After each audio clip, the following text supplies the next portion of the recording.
Lance, actually, I put on a race in Aventura, Florida in 1989. It was the USA Tri-Fed National Sprint Championship. Lance was 16 years old, and he came and raced the national championship sprint, and he beat Mike Pig, he beat Dave Scott, and he beat Mark Allen, and he beat him by about 3 minutes as a 16-year-old. And actually, it's out there in YouTube land somewhere, but you can actually see the interview with Lance as a 16-year-old, and that was his first big triathlon win. Welcome to Endurance Unplugged with Josh. I am, of course, Josh, also your Ironman 70.3 race, Happy Valley, Pennsylvania race director. So I already forget. It's wintertime and I forget what I actually do. There's so much that's gone on the last couple months. Just got back from Kona a few weeks ago. That was amazing. They just had the 70.3 champs in Spain. Ironman did. That was awesome from everything I saw on socials. But I am joined today with a special guest, Tom Ziebart, one of the announcers for Ironman and races throughout the country. And what I'd like to do is bring to you guys, we've done some like with Angie Hanks with Ironman, some of the athlete briefing. I call it athlete briefing light, the podcast version, which doesn't, as Tom will say, does not. You still need to go to the athlete briefings or watch those they put them on socials now. Those are really, really important. There's a lot of good stuff that you'll get for the Ironman races at those briefings. But we kind of do like little parking. Here's how to get from place A to point A to point B if it's a multi-transition race, all that kind of stuff. But what I'm also looking to do with this Endurance Unplugged is kind of get into the faces, the people behind Ironman, UTMB races, in my area. It might be other areas, but there's so many people that put on these events that you go to at an Ironman. What this weekend is Tempe, Ironman Arizona, or Ironman Maryland, Lake Placid with Greg up there. There's all sorts of people that do the run, set up the run course, that set up the site, that set up the finish line that you see, you get all those epic pictures of, and there's a lot of people, hundreds and hundreds of people that are behind that. And what I'd like to do is we're starting with Tom today and diving into, he also has a kind of a fascinating background of where he's come from and how he's ended up where he's at now. So thanks for joining the show, Tom. And this is new, we're still getting used to it, but tell us a little bit about how you, I was just talking a minute ago about you and Budweiser triathlon a few years back. How'd you get started? What, like in school, were you into different things, or how'd you get into this world? Well, actually, 1979 was the first Kona race, and I was in college then, and I heard about it, but I didn't really, think much about it. And in '81, when Julie Moss had the fall down at the finish line and triathlon became a thing. I had just moved to Florida. I was a teacher, high school teacher. And there was a triathlon that was being put on in Fort Lauderdale called Penrod's Tin Man Triathlon. So it was an Olympic distance. And so my friend and I decided to do it. We had a little bit of athletic background, just ball sports and things like that, but not swim, bike, run. But it was something new, so we decided to do it. I did it in 1981. Got to meet Scott Tinley and Dave Scott and Scott Molina, those type of people that were just getting involved in the sport. And it just became a lifestyle for me in the early 80s. And as a teacher, I had plenty of time during my summer to do things, so I decided to start putting on my own triathlons because there weren't many triathlons at all back then. Probably, at the most a dozen throughout the country. And so in 1986, I put on my first triathlon in Boca Raton, Florida, and then became part of a company called Exclusive Sports Marketing, and we put on races throughout Florida for about 10 years. I retired from teaching and became a full-time race director, promoter during that time. And so we had sponsorship from Bud Light. Bud Light was a big sponsor of Ironman back then, and also our triathlon series down in Florida. But a lot of different things were going on with the sport. Very You know, there was no real USA Triathlon. Actually, Sure. it was called TriFed, and I was one of the early board members of Tri Federation. So that was it was great to grow up in the sport and got to meet a lot of great people throughout my tenure as a race director, promoter, and then race announcer. So What was when you talked about that first race that you ended up putting on? Was you said Boca Raton was yeah, it was what? actually it was a Danskin Women's Triathlon in Boca Raton, 1986, the first year of the What? Danskin Women's. It was a sprint race, and had about 300 women, and turned out pretty well.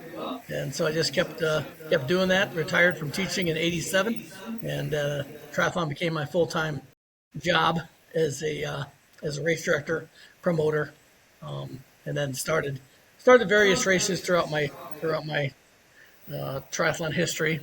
Started some races up in Michigan where I grew up, the Steelhead Triathlon, Kansas 70.3, and worked with IRONMAN as a licensee for a long time, and then Sure. also contracted with IRONMAN to race announce with Mike Riley. So.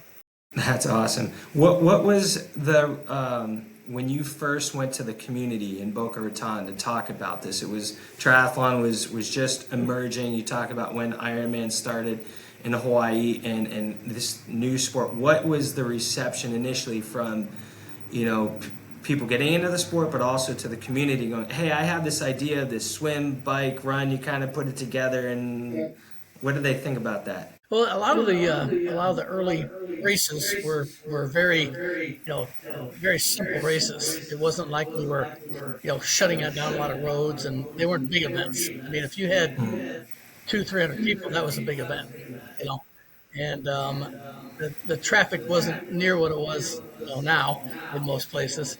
So basically, if you got the local lifeguards involved and the local police, tell them these are the roads we're going to use, they would be more than willing to, stop traffic for us for a couple hours. And then there was always a park involved, if it was a county park or a state park or whatever to finish in. So it was very popular because, it was new and people were excited about it. So that was kind of cool in the early days. Now, were people racing on road bikes at that time, or when did you start seeing tri-bikes? There wasn't really a triathlon bike yet until Yeah. basically the triathlon bikes became tri bikes when the new handlebars came out. They're called DH handlebars. That was a new thing, and then to get down lower and those type of things. So there weren't really many rules about what bike you wanted to use. Actually, the first race I did in '81, my friend didn't have a helmet, so he actually took a face mask off a football helmet and just wore that because you had to have a helmet. So a lot of things like that. There were no rules about racking your bike or anything. So did you Drafting have bike? wasn't a rule. So. Okay, so people were drafting at that point? Well, there you weren't supposed to, but there were not Yeah. a lot of referees. Yeah, yeah, It yeah, wasn't an yeah. organization till we started TriFed, and then the rules Okay. started coming along with the certain things that were going on. So. Okay. What were the tire widths? They were road. It was all road tires. They were probably the same type of road tires you have today. Not as thin, but Okay. they weren't the fatter ones they have today. But most bikes were road bikes. I remember people talking about back in I don't know if it was the early 80s or 90s, where they would essentially ride on something that was like just maybe two thicknesses of a pencil, like really Yeah, 18 or yeah, 19, yeah, crazy, and they're just yeah, like, oh yeah. my goodness, it's crazy to see the evolution of the sport and evolution of the equipment, obviously over that time period. Oh, What are yeah. I mean, yeah? Go ahead. So what? so So the the yeah. Go ahead. so most of the triathlons back then that were going on had different distances. There wasn't an Olympic distance till the late '90s. So every race was based on exactly what you had. So in some cases there might be a half mile swim and a 18 or 20 mile bike and then a 5 mile run. Or if you had something longer like the Gulf Coast Triathlon, started in 83 or 84, and they had the mile .2 swim.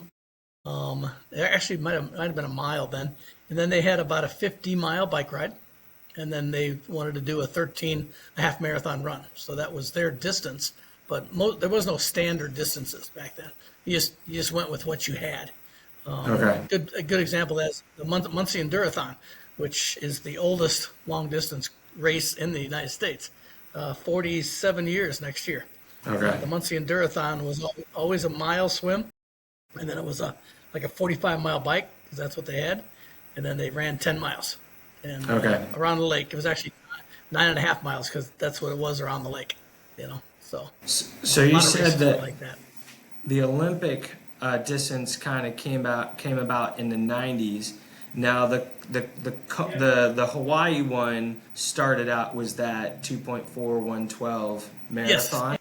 Yes.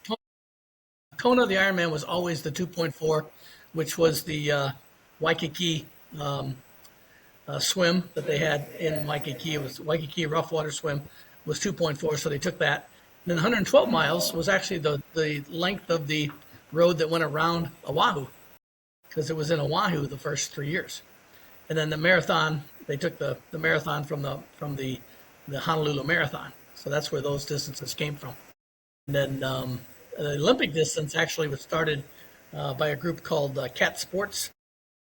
They had a Bud Light series of races throughout the United States. And originally it was a mile swim and then a 25-mile bike, which they turned into a 40K. And then the run originally was a 15K. And the first couple races, people were just, falling away on the 15K. So they changed it to a 10K. From 9 miles to 6 miles. I remember doing the first one back in 83 or 84, betting out at Fort DeSoto in near Sarasota. And it was a 15K, and half the field, just died on the run because it was so hot. So they decided to go to a 10K, which made sense for the Olympic distance. What was your nutrition like? I know you talked about you had Bud Light as a sponsor for some, so I'm assuming they probably didn't have an aid station out there. But what did they have on course? It was, back then it was basically just water, and then people would, Gatorade was around, so they would use some of that. But on the course, the aid stations really didn't give you much at all. I mean, they gave you water, because most of these race directors were coming from a road runner background, doing 5Ks, 10Ks, and there was no, if you wanted nutrition, you carried it yourself. Mm-hmm. I remember, one of my first races meeting the guy that developed power bars, and he was selling these bars out of the trunk of his car, and that was the first time we'd ever heard of anything that was an energy bar, so a lot of things were being tried and being experimented with. So it was pretty cool.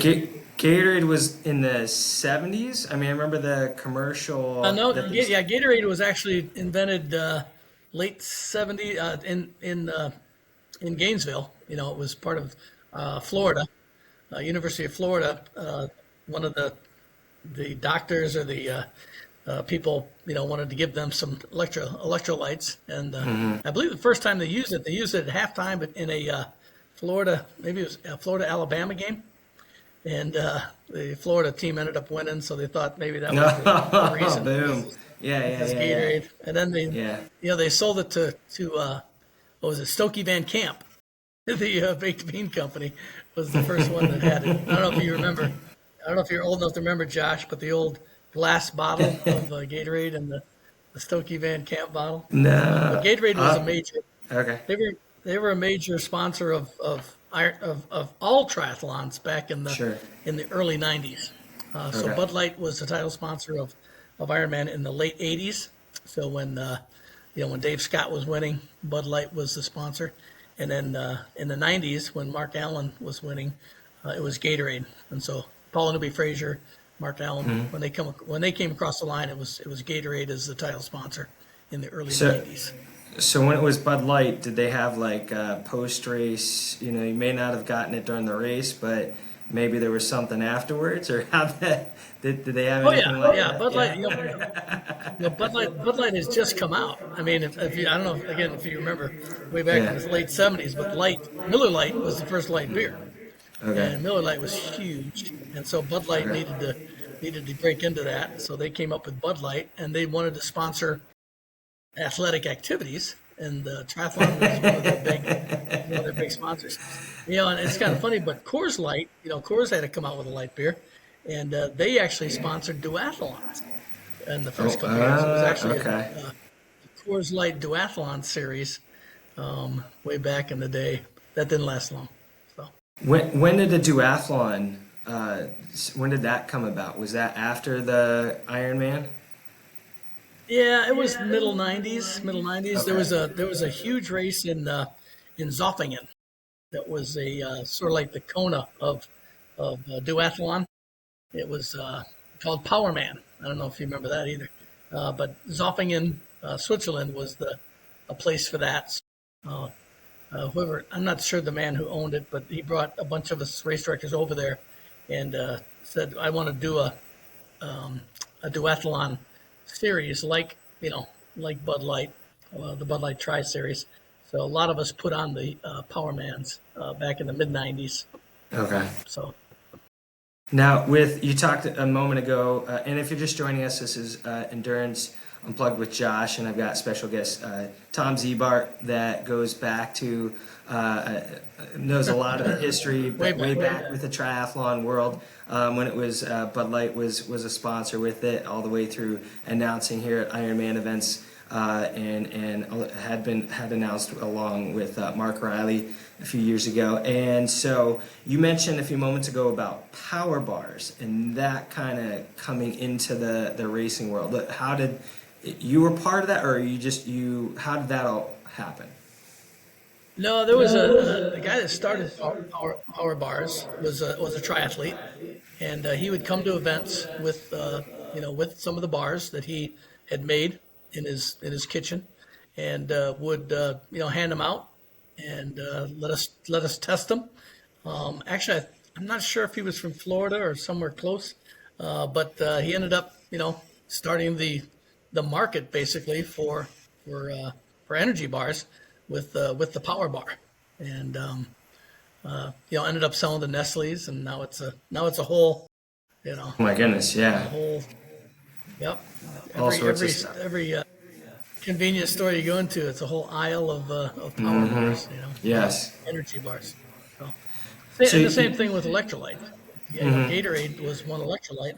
That was the only one, And now you go into a energy drink or a energy, grocery store, and you see just tons of the different energy drinks and electrolytes.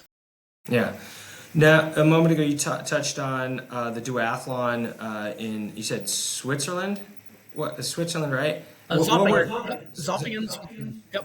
what were you involved in some of like the international racing, triathlon, getting things going abroad? How did that evolve? And over in Europe, like cycling is like they live, breathe cycling and soccer. Or football. Yeah. So when did the cycle or the triathlon kind of? I've got my Tour de France cigarette smoking here, graphic or a That's picture right. behind me that I love. Cracks me Yeah. up. Yeah. When did the triathlon? Did you see some of that take off internationally? Again, the late '80s, early '90s, when triathlon was trying to get into the Olympics. We started having the World Championships. First one was in France, '89, I believe. Mark Allen won that one. The second year, the World Championships for the Olympic distance was actually held in Disney. So I was one of the race announcers for that race in 1990, and Greg Welch won, and I believe Karen Smyers. So they had to put on World Championships, and obviously it took them a while, but they actually got into the Olympics by the year 2000. And so in Sydney, that was the first year of the 2000 Sydney. In fact, Josh, it's really kind of funny. on Saturday, we had the Ironman 70.3 World Championships in Marbella, Spain. The women's winner of the 55 to 59 age group was McKeely Jones. She won that as a 55-year-old. In third place in that same age group was a girl from Sweden named Bridget McMahon. In the 2000 Olympics, Bridget beat McKeely in Australia and was the first Olympic champion. And so now those ladies Wow. are racing in the 55 to 59 age group. I saw that and I was just amazed. They're both on the podium in Spain. Must have been Still fantastic years later. to see Yeah. those two women race, and to see them in Sydney. Because McKeely was Australian. Being on the podium at the first Olympics was huge for her. Yeah, Yeah, kind of I neat. think one of the things that's really cool about some of these events, Ironman's events, as I've started to go to them over the years, as I've been lucky to be a part of the organization and I call it family of friends, that you start seeing some of the similar athletes and stuff. I've heard about stories about that as years go on. You see racing with people in the same age group, obviously over the year after year after year, and that's some pretty cool stories there. And It is. yeah, so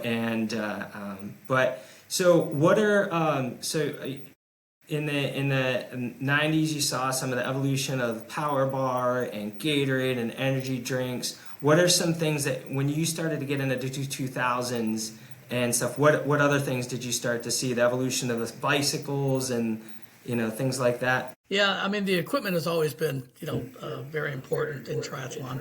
And a lot of things that happened in triathlon that went to cycling. You look at Tour de France and the time trials. The first time trials, and I think it was Lamont that did the one time trial. They actually used triathlon bars, for time trials after triathletes used them. And then clip-ins, I mean, the original bikes only had the leather thing that you put your shoe into, and so clip-ins, look pedals, and those type of things were a big, huge thing. And then the types of bikes, everything was steel back in the 80s and the 90s, and then right around 2000, titanium came about, and aluminum, and then carbon fiber, and it's amazing now, the quality of the bikes compared to when we first started. And then even shoes. I mean, look at how far shoes have come in the way they are so much faster now. Based on the science of how to put that shoe together. So nutrition wise, equipment wise, and everything that comes along, you have to have rules for. You look at the rules now for triathlon, and it's just amazing how many rules there are now. And back in the 80s, there were no rules whatsoever. So Yeah, that's pretty cool. So when you started, did you ever see like younger kids getting involved? I know some of these Ironman events, at Kona and Haines City have like a splash and dash Iron Kids. right, It's right, yep, that's been pretty cool to see. yeah. Well, again, back in the 70s or 80s and 90s, Sarah Lee sponsored Iron Kids. Now, Sarah Lee was owned by Budweiser. So it was the bread company was owned by Budweiser, and they put a huge amount of money into the Sara Lee Iron Kids series. And I was the series race director and put on like almost 8 or 9 races across the country for Iron Kids. And some of the first races in Iron Kids, uh, Hunter Kemper, who was an Olympian for the sport triathlon, he was an Iron Kid national champion. Lance Armstrong was an Iron Kid national champion, and way back in the early '90s, Sarah Lee would actually have the national championship in Nashville or San Antonio, and it was actually a TV show on Nickelodeon back then No for the way. Iron Kids. Okay. It was very popular, very popular. So a lot of those Iron Kids back then became pro athletes, pro triathletes as they Okay. as they moved up. Now, was that, I know some of the iron, you have the slash and dash, and that was a swim, bike, run for the kids, the Iron Kids series initially. Yes, yes, it was an Iron Kid. Iron Kids was an actual triathlon. It was always a pool swim, and then the bike ride would be loops, usually about a mile loop, and they'd end up going 3 or 4 miles, and then probably a half-mile run. And again, it depended on age groups too. Um, Sure. but it was a very, very well-run series. Did you get to see Lance participate as a kid or as a younger? Actually, I did. Yeah. Lance, actually, I put on a race in Aventura, Florida, in 1989. It was the USA Tri-Fed National Sprint Championship. So it was a sprint race, half-mile swim, 18-mile bike, and a 3-mile run. Lance was 16 years old, and he came and raced the national championship sprint, and he beat Mike Pigg, he beat Dave Scott, and he beat Mark Allen, and he beat him by about 3 minutes as a 16-year-old. And actually, it's out there in YouTube land somewhere, but you can actually see the interview with Lance as a 16-year-old, and that was his first big triathlon win. He ended up doing the sport for a couple more years and then went into cycling, obviously. But you could tell he was going to be a good. Did he just get them on the bike? Was he a good swimmer, not great? Like what was? You know what? He was. The sprint race. Yeah, sprint race. You don't have to be a great swimmer. You just stay with the pack. But his cycling was amazing. 18 miles. He actually put probably 5 minutes on the rest of the pros, and it was a fairly flat bike because we're in Aventura, Florida. Sure. Maybe a couple hills over the intercoastal. And then he would hang on the run. 3 miles again, not real long. If it would have been a 10K, he probably would have got caught. But he was able to hang on during that 3 mile and take the win. So very, very exciting. Very cool. It'd be fun to see him come out and knock one of these out again someday. I bet he'd rock it. He'd do all right. Well, he did. He did one of ours back in what was it? Right before he couldn't do it anymore. He won the Ironman 70.3 Haines City race. That was the last triathlon he did, and he won by 10 minutes. And his bike time for that 56-mile bike was under 2 hours. And we still have that race. We still have the same course. Yes. No one has ever even broken 2:10, and he went under 2 hours on that course. Wow. So, and that was when he was in his 40s by then. Okay. So. Okay. So yeah, that's pretty cool. So how did you? We go back. Right now you've done all these various things throughout the 80s and 90s and organizing these events, Iron Kids, different races, Bud Light, all that. How did you get into the announcing part of it? Announcing just came along with with doing the races. I would announce some of my own races, and then other people would ask me to announce their races when I wasn't putting on a race. So I ended up doing a lot of announcing of other events like the Chicago Triathlon, or it's just a matter of people wanted me there to help with the logistics and then also announce. So I ended up doing a lot of announcing with IRONMAN throughout the years. So just be in the right place at the right time.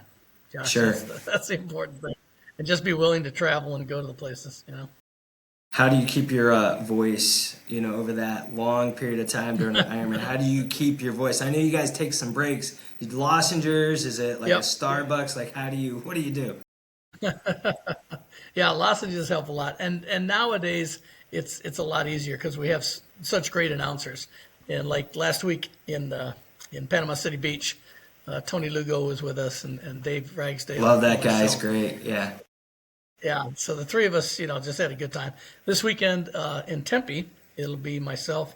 Tony's going to be there, and then Colleen Rue, who does a fantastic job. She's a great announcer. She'll be our lead announcer in Arizona. So, lots of great announcers now. It was sad that Mike retired, but it's opened up a lot of positions that people can get do some announcing, which is good. Yeah, these guys. If you guys get a chance. If you go to an Ironman event, the announcers, if you can catch them as they're running to and from, or after an athlete briefing, might be an easier time to catch up with them. They've got these fantastic stories. A lot of them have been around for a while, and they are on the mic all the time. So they're excellent at telling stories and the history behind these Ironman and events, the evolution, progression. They're great people to get to know, along with all the other people. Some of the people that the announcers you see out front, you hear them, see them on stage. But there's a lot of other staff that are there that I want to bring on here to the show, and you guys get to hear from. There's a lot of really cool stories, background, to the triathlon, the racing world, UTMB, other races that go on. Feel free to jump in, help out. They're great events to be a part of, whether it's Ironman or your local race. Truly jump in, and they're great community events. These type of races. So, any other fun stories you want to tell? I know we're at a half hour. You got a race to go to this week, but I really appreciate your time and diving into some of the history of what you've done, where you've come from, how you've gotten to where you are, and being part of Ironman and the announcing where you're at, what you're at doing right now, and anything else you'd like to share. Well, thank you, Josh. I appreciate that, and I want to congratulate you on the Happy Valley is going to be part of the Pro Series next year. That's Yep. really exciting. It's going to be great to have the pro racers in Happy Valley on such a great course, especially that bike course. And Yes. you're actually going to have Chrissy Galloway announce. She's one part of the Pro Series, and Tony will be there to help out. Okay. And you'll have a third announcer because I know it's going to be a fantastic race. And I just wish I could be there, but we actually have 4 races that weekend. I know. So It's a lot. it'll It's be a lot. unbelievable.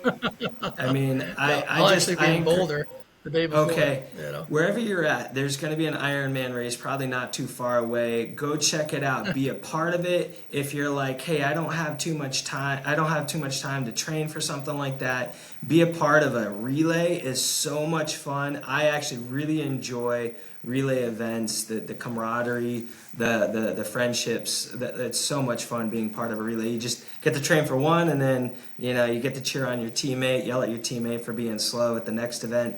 And so that weekend, yes, it is for Ironman 70.3 Pennsylvania. It is the North America Championships. It's going to be super exciting. We're going to have some phenomenal pros here. And last year, and I know a lot of people can be intimidated by the elevation. There's about 3,300 feet of gain here. A little bit different than like a Haines City, which is awesome, or some flatter areas. It's a challenge, and the pros really came back last year and were ecstatic. They were like, this was awesome. It was great to challenge our bodies, something a bit different than just a flat race, which can be unique and different in its own way. But take on the challenge of 70.3 Pennsylvania, having some hilly courses. The scenery is amazing. The community comes out. One of the highlights I really enjoy sharing is there's Amish community, Mennonite community along portions of the bike route. So they will come out and they'll hang out. I give them a heads up so that we try to make sure there's not too many horse and buggies along the course during the bike portion of the race. If you're in the first couple athletes, you might see some horse and buggies, but we try to get the word out so they're not on the road at that time, but you might see it, and oftentimes they'll be alongside the road cheering. It's just cool. It's a cool experience. One of my favorite. Welcome. Stop it here. Thanks, Josh. All right, stop there.